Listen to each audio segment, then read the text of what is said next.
exactamente como hizo David allá en el libro de Samuel, exactamente como hizo David, que tomó la espada del gigante. ¿Cómo se llama el gigante? Goliat. Y con ella le cortó la cabeza. Así hizo nuestro amado Señor Jesucristo cuando murió en la cruz, y aún más cuando resucitó, ¿cierto? Cortó a Satanás, lo derrumbó. Ya Satanás no tiene poder.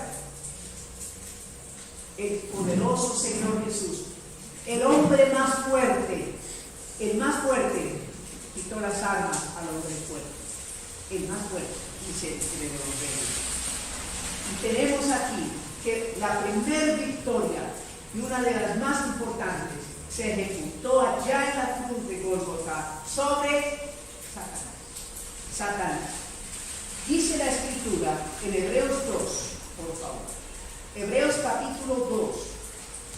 Este pasaje preciosísimo, en el cual el Espíritu Santo está hablando de la superioridad del Hijo de Dios, superior en todo, superior al templo, al tabernáculo, a Moisés, a la ley, superior, hermanos, el Señor.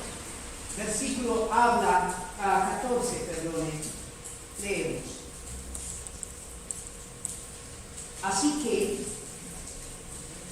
por cuanto el Señor ya tiene familia, dice allí en versículo 12, ¿quién es su familia? ¿Cómo les llama él? Hermanos. Mis hermanos. Qué precioso, ¿verdad? Así que él, hermano, nos ve del nivel de él. Pero por supuesto nosotros no le llamaríamos hermano. No, le llamaríamos y le llamaremos Señor. Señor. Muy bien. Anunciaré a mis hermanos su nombre. Versículo 14. Así que, por cuanto los hijos, es decir, los israelitas, los seres humanos, participaron de carne y sangre, es decir, fueron personas, seres vivos, humanos, como decía el expresidente, bueno, todavía dirá, ¿no? Carnita y huesitos, decía él, ¿no? Dice él. Pues bien, nosotros somos humanos, de carne y hueso. Así que por cuanto los hijos participaron de carne y sangre, él también participó de lo mismo. Fue humano, como dice Juan 1:14. Aquel verbo fue hecho carne y habitó, vivió entre nosotros. Similar, pero totalmente distinto. Similar en que estaba con nosotros, pero totalmente distinto en que es Dios. Dios manifestado en carne, impecable, santísimo, Él, puro, perfecto. Y así, hermanos, en su cuerpo de carne, dice, participó de cuerpo de carne para destruir por medio de la muerte al que tenía el imperio de la muerte. Esto es, el diablo. Así que, ¿qué tenemos aquí? Que el Señor Jesucristo tuvo su victoria grandísima, total, sobre Satanás. Por eso Satanás tiene que pedir permiso. Él lo hace. Él no puede hacer lo que le parece. No, no, no. Porque la Biblia nos dice que autoridades, potestades y principados están bajo la autoridad de Dios. No debemos tener temor de Satanás, ni de los demonios. Ellos no pueden hacer nada más que lo que el Señor Dios les permite. Recordemos en Marcos 5, cuando estos demonios, que eran miles, pidieron permiso para ingresar al cuerpo o los cuerpos de los 3,000 cerdos. ¿Se acuerdan? Y ellos le rogaban con un coro, imaginen 3,000 voces, suplicando, déjenos entrar a los cerdos. Así que el Señor Jesús tiene autoridad sobre todo. Venció a Satanás y por lo tanto Él es el Rey de gloria. Y Satanás tiene poder y quiere hacer mal, pero no puede hacer más que lo que se le permite. Satanás os ha pedido para zarandeados como a trigo, le dijo a Pedro, allá en Lucas 23. Qué victoria maravillosa, ¿no es así, hermanos? El Señor Dios, poderosísimo, como cantamos en el coro, venció a Satanás. Él está vencido, no tiene poder, no tiene mucho que hacer realmente, está vencido. Pero miremos otro texto de la Escritura, por favor, en Colosenses 2. Estamos viendo la victoria sumaria del Señor Dios, nuestro amado Salvador Jesucristo, sobre ¿quién? Satanás. Colosenses capítulo 2, por favor.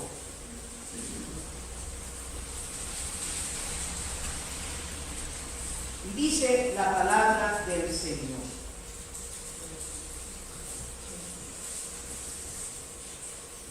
En versículo 13 dice, y a vosotros, Colosenses 2:13, y a vosotros, estando muertos en pecados y en la incircuncisión de vuestra carne, os dio vida, juntamente con él, perdonando todos los pecados, anulando el acta de los decretos que había contra nosotros, que nos era contraria, quitándola de en medio y clavándola en la cruz. Y despojando a los principados y a las potestades, los exhibió públicamente, triunfando sobre ellos en la cruz. Por lo tanto, estamos libres del poder de Satanás.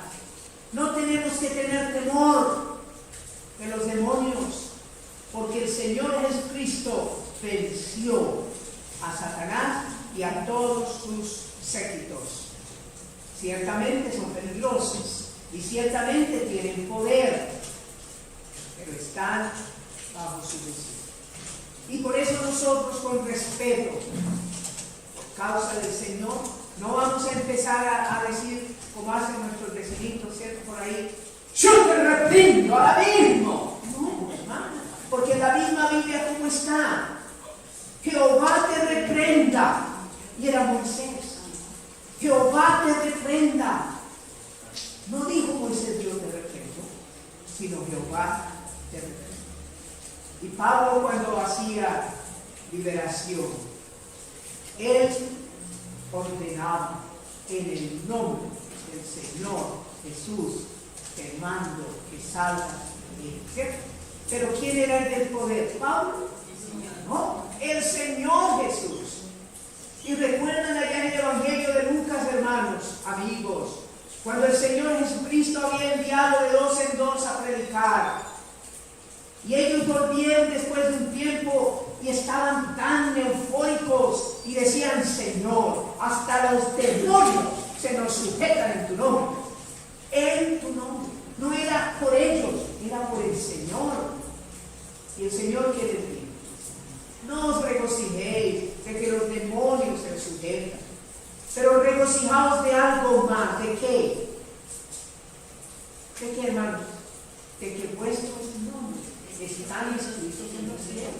El mayor gozo, hermanos, hermanas, amigos, el mayor gozo no es los milagros o las cosas que Dios puede hacer a través del siervo o la sierva. No, es que tu nombre, si has creído de todo corazón, si te has arrepentido verdaderamente, está escrito en el cielo. Este es mejor que esté escrito que en un club social, yo no sé aquí cómo se llama, pero esos lugares donde va la gente muy rica, que tiene muchas empresas, ellos pagan millones de cuotas para que su nombre esté aquí como miembro del club, ¿cierto? Y ellos se jactan de eso. Pero hermano, nosotros quizá más pobres, quizá más necesitados, pero tenemos nuestro nombre en el cielo. Y eso es lo que vale, porque todo lo de aquí es vanidad, porque pasa. El mundo pasa y y su deseo. Y un siervo de Cristo que recuerdo al hermano Richard Villarreal, cuando yo era santino, porque ahora soy padre, cuando yo era jovencito, y entonces este siervo del Señor nos visitó en la congregación en Bogotá, y yo estaba escuchándole, y él decía que ese versículo 1 Juan 15 al 17, que pudiéramos nosotros ilustrarlo como cuando llega el 20 de julio y nosotros salimos a la avenida principal para ver todos los que se llaman, ayúdenme hermano, los desfiles militares, estos hombres vestidos súper bien, con su gala, esos caballos y esos jinetes y todas esas cosas, y van pasando, y ya no se ven más. Así es el mundo pasa, es atractivo, es bonito, ¡wow! Pero pasa, no se queda. Por eso no podemos jactarnos de nada nuestro, ni de la belleza física que pudiese haber en alguien, ¿cierto? Algunos nacimos con una belleza física absolutamente invisible, pero hay gente que tiene belleza física, pero ni siquiera en eso se puede jactar, porque usted puede ver el paso del tiempo. Y usted puede tener fotos de su niñez, de su juventud, de su edad adulta, y cuando llega más mayor, se notan los cambios. ¿No es así? A nosotros, por naturaleza, dice la Biblia, se nos cae el cabello, ¿cierto? Y ya no vemos, ni oímos, a veces ni entendemos. Nuestros cuerpos se van desgastando. No obstante, el hombre interior se va renovando. Y seguimos con nuestro tema. Victorias del Señor. Y hemos visto la victoria preciosa del Señor sobre Satanás y los demonios. Pero vamos a mirar un segundo punto. El Señor Jesucristo también triunfó sobre el pecado. Él es el gran victorioso sobre el pecado. Y cuando hablamos de la victoria del Señor Jesús sobre el pecado, tenemos que pensar en dos aspectos. El primero, vamos a mirar la escritura. En Isaías 53:6, lo leemos constantemente, y cuando celebramos la cena del Señor aún más. Isaías capítulo 53, versículo 6, dice la escritura: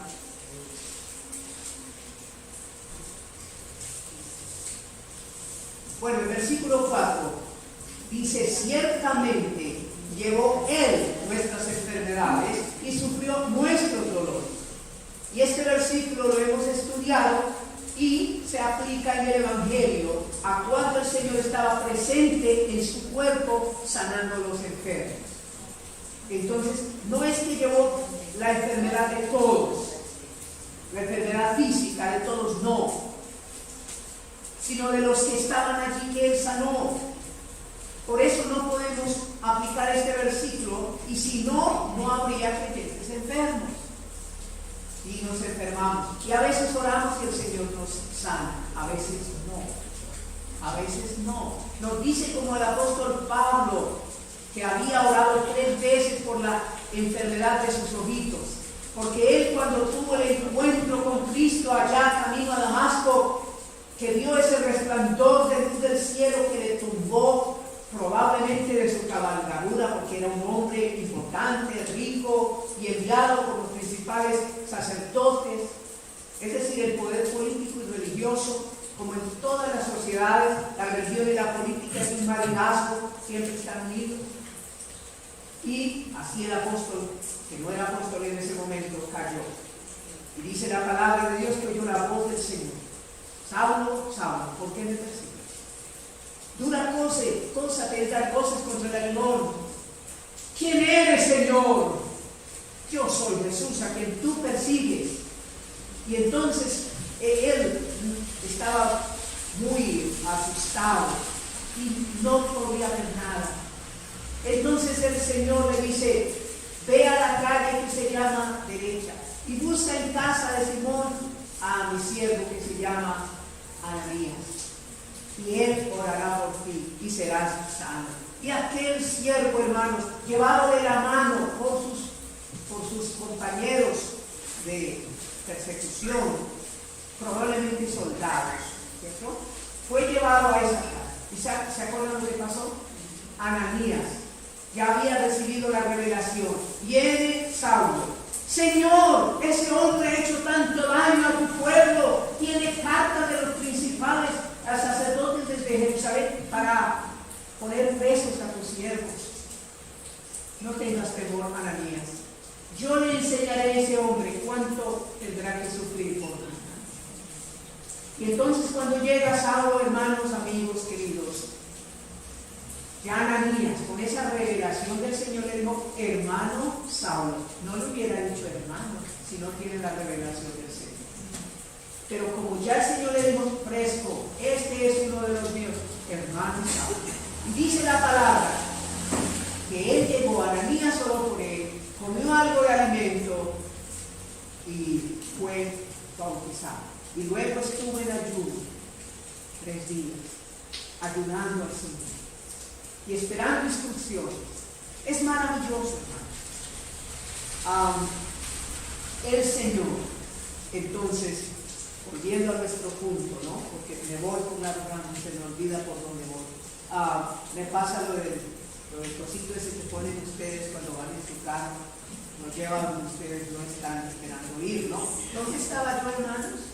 Bueno, que en Bucaramanga, sí, esta semana pasada. Isaías 53:4, La victoria sobre el pecado. Amén, hermano, la victoria sobre el pecado. Bien, versículo 4. El segundo punto, sí, ya me acuerdo por qué dije eso.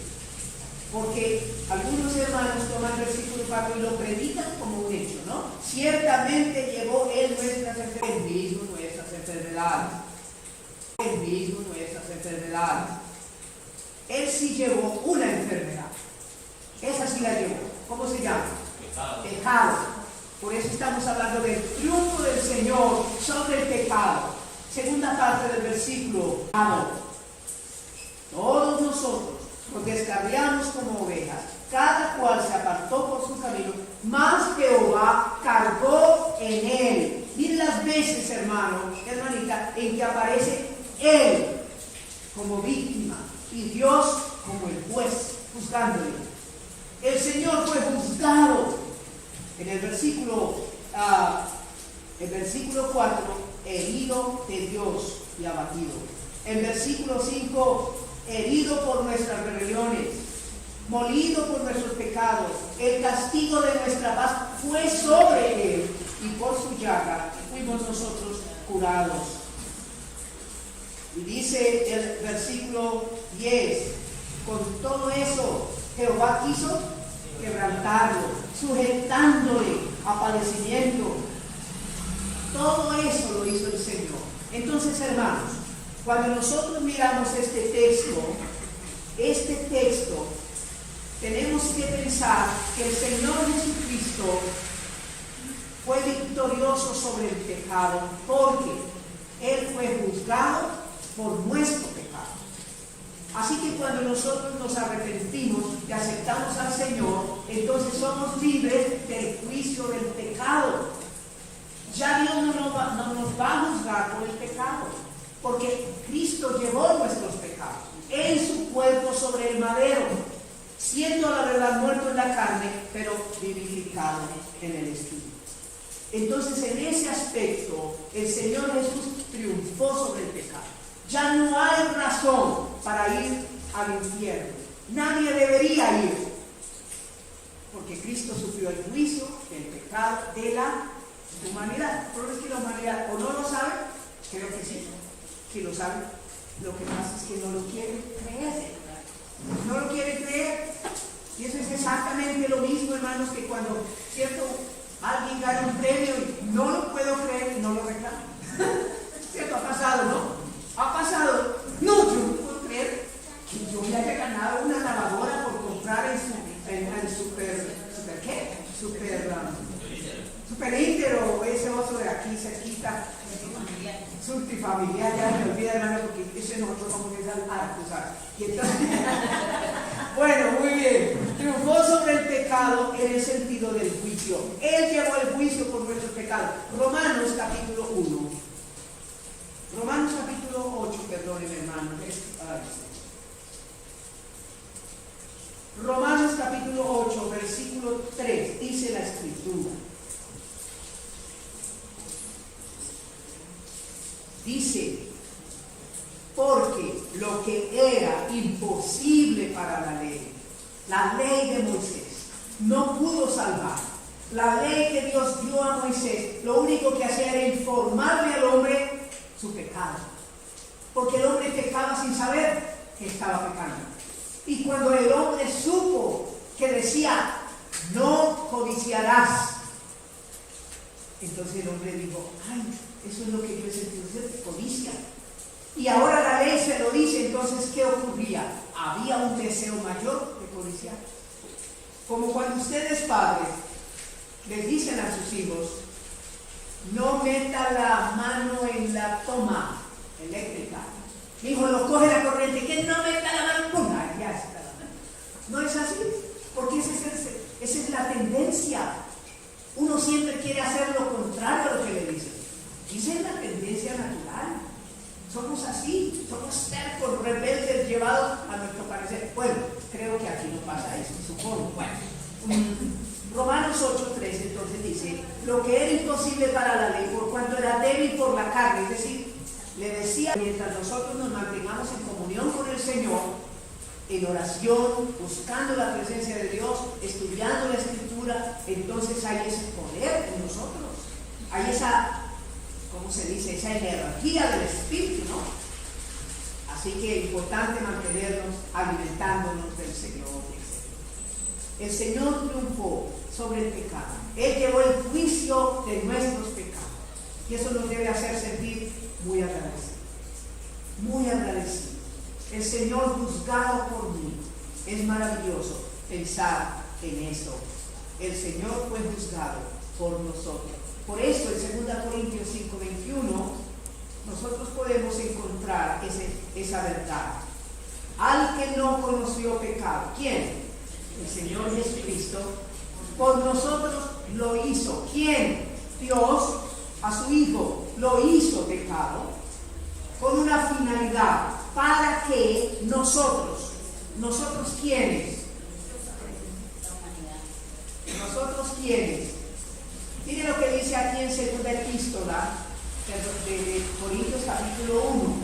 Pablo, apóstol de Jesucristo, por la voluntad de Dios, y el hermano Timoteo, a la iglesia de Dios que está en Corinto, con todos los santos que están en toda Acaya. Y en 1 Corintios decía, a todos los que en cualquier lugar invocan el nombre del Señor Jesucristo, Señor de ellos y nuestro. Así que cuando dice nosotros, ¿a quiénes nosotros?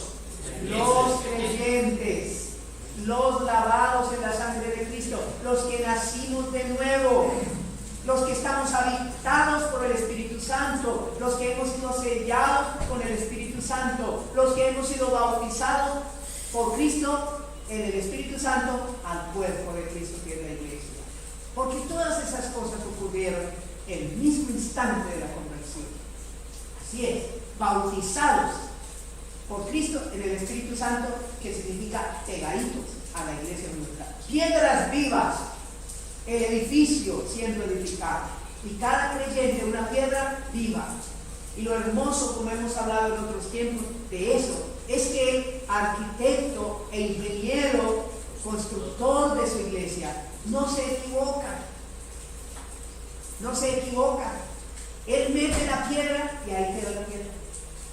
No se ve formada, no hay saquémosla, pongamos otra.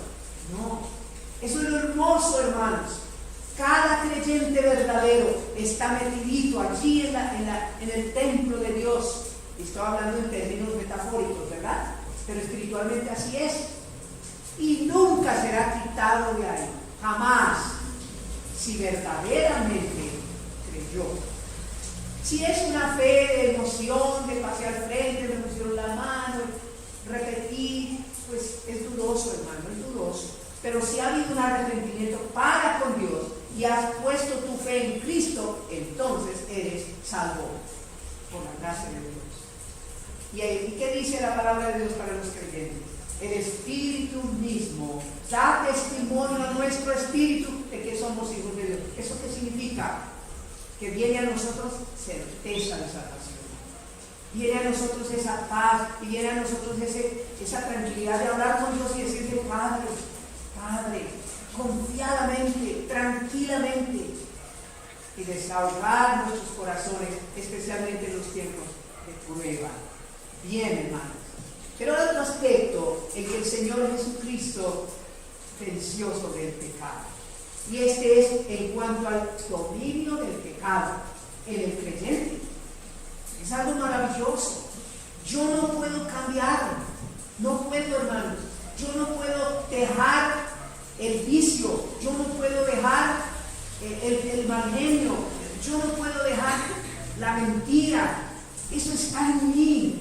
Pero cuando el Espíritu Santo de Dios está llenando mi vida por la obra de Cristo en la cruz, entonces el pecado no tiene poder sobre mí. Y de eso vamos a leer. Entonces, vamos a mirar, hermanos, en 1 Pedro 4, 1 Pedro capítulo 4, y leemos la escritura allí. 1 Pedro 4. Dice la palabra del Señor: puesto que Cristo ha padecido por nosotros en la carne, es decir, en su humanidad, acá en la cruz, vosotros, hermanos, hermanas, arrepentidos, lavados en la sangre de Cristo, nacidos de nuevo, sellados con el Espíritu Santo, habitados por el Espíritu Santo, bautizados por Cristo con el Espíritu Santo, al ser añadidos a la iglesia. Todo eso y mucho más, vosotros también armaos del mismo pensamiento. O sea, créalo, hermano. Eso es lo que quiere decir armaos. Créalo, téngalo como una cosa ciertísima. Pues quien ha padecido en la carne, ¿qué hizo?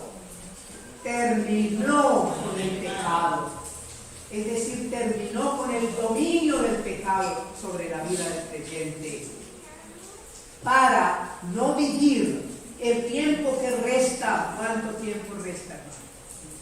No sabemos, ¿no? No sabemos.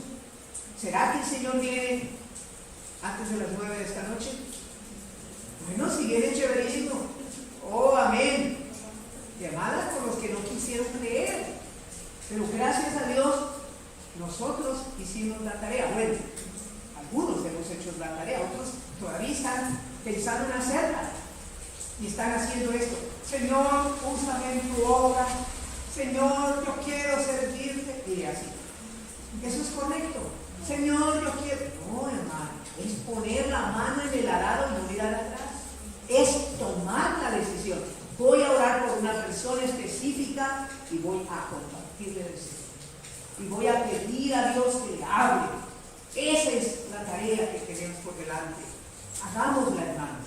Muy bien, para no vivir el tiempo que resta en la carne, conforme a las concupiscencias de los hombres, sino conforme a la voluntad de Dios.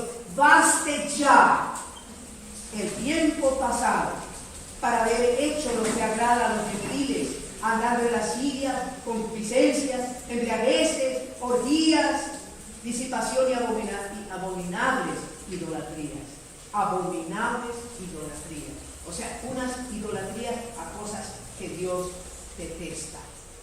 Eso de que nos habla, hermanos, de que el Señor Jesucristo, si nos ha libertado, somos verdaderamente libres y que tenemos el poder del Señor para vivir una vida consagrada, una vida en comunión con Dios. Mire, por ejemplo, 1 Juan 3, 8. El que practica el pecado es del diablo, no ha nacido de nuevo, porque el diablo peca desde el principio. Para esto apareció el Hijo de Dios, para deshacer las obras del diablo. Todo aquel que es nacido de Dios no practica el pecado, porque la simiente de Dios permanece en él y no puede pecar porque es nacido de él. Es decir, tiene el poder del Espíritu Santo para decirle no al pecado. Ahora la decisión está en nosotros. Es todo. No es que somos débiles, hermano, yo soy tan débil. No, hermano, usted es fuerte. Créalo. Solamente aléjese del pecado. Haga como José. Hágalo, hermano. Que la muchacha ya lo está desnudando y que papito lindo y que no sé qué cuento. Salga corriendo, hermano. Salga corriendo. No se ponga a jugar con fuego. No se ponga a meter sus manos en la ceniza porque se quema. Salga corriendo. Y usted será un hombre victorioso. Si quiere. Pero si no quiere, hermanos, ni hay que, ¿cómo es que dice hermano? Ni el enfermo quiere. Ni el enfermo come ni queda. Sí, todo está en la decisión nuestra. Tenemos que tener en cuenta esto. Pero según el Señor, según la palabra de Dios, Él ha vencido sobre el juicio del pecado sobre el creyente, ya no el juicio sobre el pecado. Cristo fue juzgado en tu lugar. Y ahora también el Señor nos da el poder de dejar los vicios, de dejar los pecados, esos pecados de inmoralidad, esos pecados de deshonestidad, esas prácticas, ¿no? Porque como hemos dicho, nosotros somos pecadores en tres aspectos: por naturaleza, por elección y por práctica, pero el creyente ya no practica el pecado. ¿Correcto, hermanitos? Leemos entonces Hebreos 9, 23, por favor. Hebreos capítulo 9, versículo 23.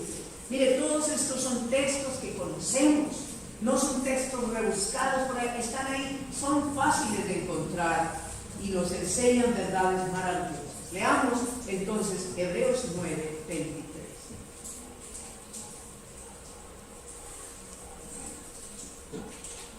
En el versículo 22 dice que casi todo es purificado según la ley con sangre, y sin derramamiento de sangre no hay remisión. ¿Sabe qué significa remisión? Quiere decir libertad. Una remisión es algo que se va de un lugar a otro lugar, queda libre. Y eso es lo que el Señor ha hecho con nosotros, nos ha libertado. Hay perdón, hay liberación. Por eso es, queridos hermanos, que cuando en la Biblia se habla de los sacrificios, todo israelita traía dos animalitos. Uno era para holocausto, quiere decir que todo quemado. Este era degollado, su sangre era derramada en una taza, ¿no? Y luego era cortado en pedazos y era puesto en el fuego hasta que se tostaba. Y eso se subía, y dice la palabra que era un grato de Jehová. No era tanto la carne chamuscada, era el corazón del oferente, ¿no? Eso era lo que el Señor sentía con agrado, que esa persona sabía que su pecado tuvo que sacrificar ese animal. Y el otro animalito dice que era llevado por la mano de un hombre al desierto a Azazel, que vaya a saber quién es ese tipo, pero ese quiere decir libertad. El animal quedaba libre, era llevado libre. Y es el sentido que tiene la obra del Señor. Lo uno es muerte y lo otro es liberación. Muerte y liberación. Versículo 23. Fue pues necesario que las figuras de las cosas celestiales fuesen purificadas así, pero las cosas celestiales mismas con mejores sacrificios que estos, porque no entró Cristo en el santuario hecho de mano, figura del verdadero, sino en el cielo mismo. ¿Cuándo es que el Señor entró en el santuario, el cielo mismo, para presentarse ahora por nosotros ante Dios? Cuando había terminado su labor en la tierra. Cuando le dijo a María: no me toques, subo a mi Padre, a vuestro Padre, a mi Dios, a vuestro Dios. Pero espérenme allá en Jerusalén, que yo les llego allá. Ya les llego. Que allá llegó, ¿cierto? Estando las puertas cerradas. Y ellos de pronto estaban orando, pero estaban llorando también. Porque no creían en la resurrección. No creían, hermano. Y ellos querían a su Señor. Como la iglesia de Bucaramanga quería a nuestro querido hermano Carlos, ¿cierto? Y los hermanitos Yupa por allá en el Ijay, y los hermanos de Barranquilla y de muchos lugares donde el siervo hizo mucho trabajo espiritual y material, porque era un estilo baile, en eso mejor dicho trabajaba, hacía, era un artista. Bueno, entonces queda la tristeza de la partida. Y así estaban los discípulos. No, se nos fue. Y estarían hablando, ¿usted qué, hermano, qué va a hacer? No, hermano, yo pienso ir a pescar. ¿Qué más hay? Si eso es lo que yo sé hacer. Me voy a pescar. Y de pronto Tomás dijo, no, yo ni voy a ponerme a llorar, prefiero irme a trabajar. Yo no, conmigo no cuenten para irme a llorar, no. Y se fue Tomás a trabajar. Y ahí apareció el Señor, esa noche. Pasa a vosotros. No se abrió la puerta, no pasó. Ahí entró el Señor. Pasa a vosotros. Y los discípulos, aún dudando, creyeron, pero como más o menos, y se arrodillaron y adoraron, pero aún dudando. ¿Cómo les parece? Ellos todavía, claro, es que nunca había pasado algo así, que alguien resucita a los muertos y se presenta otra vez. Entonces era difícil creerlo. Pero al fin, hermanos, ellos creyeron. Maravilloso. Versículo 25, y no para ofrecerse muchas veces como entra el sumo sacerdote en el lugar santísimo, cada año con sangre ajena, es decir, la sangre del animalito. De otra manera le hubiera sido necesario padecer muchas veces en la consumación de los siglos. Pero, ¿qué hizo el Señor? Se presentó una vez para siempre por el sacrificio de sí mismo. Y escuche para qué. Para quitar de en medio el pecado. Ya el pecado no tiene poder. Ya no es la razón para que la gente se condene. Ya no. Porque el problema del pecado fue arreglado. Ya fluye la vida. Eso es como cuando el acueducto coloca el agüita en la casa. Ya llega el agüita. Ya no toca ir al aljibe. Ya no toca ir al pozo y llevar el balde. Bueno, cuando se va a veces toca ir donde viene el cantante, ¿cierto? Y como pesa el agua, oh, pero qué práctico es uno abrir el grifo, ahí viene la vida. Así es la salvación. Solamente creer. No tiene que ir a un sitio, a otro, por allá, no tiene que subir una montaña. Cerca de ti está la palabra, en tu boca y en tu corazón. Y esta es la palabra de fe que predicamos, que si confesares con tu boca que Jesús es el Señor, pero creyeres en tu corazón que Dios le levantó de los muertos, serás salvo. Entonces vemos cómo es tan fácil ser salvo, hermanos, si lo hacemos como el Señor nos dice, con fe, porque el Señor, que hizo, hermanos, quitó de en medio el pecado, y de la manera que está establecido para los hombres, que mueran una sola vez y después de esto el juicio. Así también Cristo fue ofrecido una sola vez para llevar los pecados de muchos. Y aquí, como ya lo han explicado muchas veces los hermanos, se refiere a los creyentes. Aunque llevó los pecados de todos, pero aquí se refiere a los que creerán. Los demás es como si no se hubiera hecho, porque es como Primera Juan, hermanos, igualito. En Primera Juan 2:1. Dice, y Él es, versículo 2, y Él es la propiciación por nuestros pecados, y no solamente por los nuestros, sino también por los de todo el mundo. Pero no todo el mundo los va a aceptar, no todo el mundo quiere creer, entonces perdieron, porque no aceptan el regalo de la salvación. Bueno, hermanitos, dejamos aquí. En otra oportunidad seguimos con las victorias del Señor. Pero hoy hemos pensado en dos victorias maravillosas, sobre Satanás y sobre el pecado. El pecado en dos aspectos. El juicio del pecado ya no es para el creyente. Por eso en el tribunal de Cristo no se va a ventilar pecado, hermanos. Solamente se va a ventilar el servicio de amor. ¿Qué le movió a mi hermano a viajar, a ir, a predicar? Quería ser famoso, quería conocer, hacer turismo, entonces por eso viajaba. ¿O era realmente amor por los perdidos? Eso es muy importante. ¿Qué deseaba ese siervo? Reconocimiento del hombre, platica. ¿Qué deseaba? ¿Qué era realmente lo que deseaba? Eso será ventilado en el tribunal de Cristo. porque nosotros debemos a los siervos hacer la obra, pero no conocemos qué, el corazón. Pero allá en el tribunal de Cristo serán revelados los secretos de los hombres. Uy, terrible, ¿no? Porque usted estudió y se hizo misionero, porque era perezoso, no quería trabajar. Bueno, yo no estoy diciendo que se esté pasando, hermanos, no estoy diciendo, por favor, pero sí es algo que pasa. La verdad es eso, hermanos. Creyentes, yo recuerdo uno muy querido, recuerdo uno que me decía, hermano Luis, yo voy a hacer con usted. Me decía este hermanito, yo voy a hacer con usted. ¿Cómo así, hermano? ¿Movito? ¿Qué? No, hermano, voy a ser obrero de Cristo.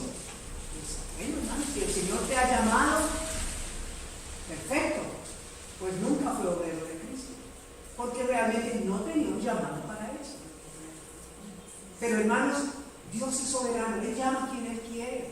No depende del que quiere ni del que corre, sino de Dios que tiene misericordia. Pongámonos en pie para orar y terminar.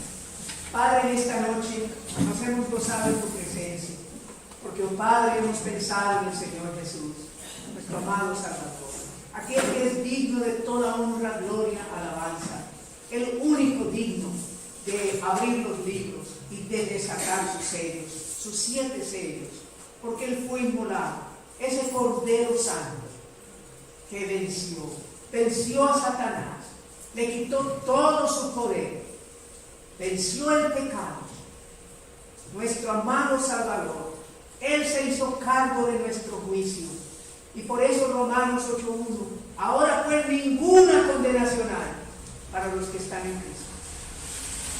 Porque lo que era imposible para la ley, por cuanto era débil por la carne, Dios, enviando a su Hijo, que semejanza de carne, de pecado, y a causa del pecado, condenó el pecado en el cuerpo de Cristo, que fue inmolado, que fue maltratado y que finalmente derramó su sangre hasta el fin. Como dice tu palabra, Él derramó su vida hasta la muerte y fue contado con los pecadores, habiendo llevado el pecado de muchos y orado por los transgresores. Padre, te agradecemos porque no hay condenación para el creyente, pero también te agradecemos porque estamos pensando en cómo Él quitó al pecado el poder de dominarnos. Por eso es que podemos decir, no reine pues el pecado en vuestro cuerpo mortal, porque el Rey ahora es Cristo. El que ha sido salvo ha crucificado su carne con sus pasiones y deseos y ha sido liberado. Pero hay que permanecer en Él para vivir esa libertad, ese gozo, para vivir esa dicha y ese poder, porque eso no es de la carne, es del Espíritu. Porque el ocuparse de la carne es muerte, mas el ocuparse del Espíritu es vida y paz. Te agradecemos, Padre, por la reunión, por los presentes, y te agradecemos, Señor, tu bendición sobre tu palabra. En el precioso nombre del Señor Jesucristo, rogamos tu protección y cuidado al regresar a nuestros hogares. Que nos lleves con tu guía, con tu cuidado. Y a los hermanos que están laborando y van a llegar a sus hogares, Señor, cuídales, guárdales, susténtales, por favor. A los enfermitos, sánales, oh Padre. Y, oh Señor, a las madres que tienen niños pequeños y por eso quizá no vienen, bendíceles también, anima sus corazones. Todo esto te pedimos con gratitud y alabanzas en el poderosísimo nombre del Señor Jesús.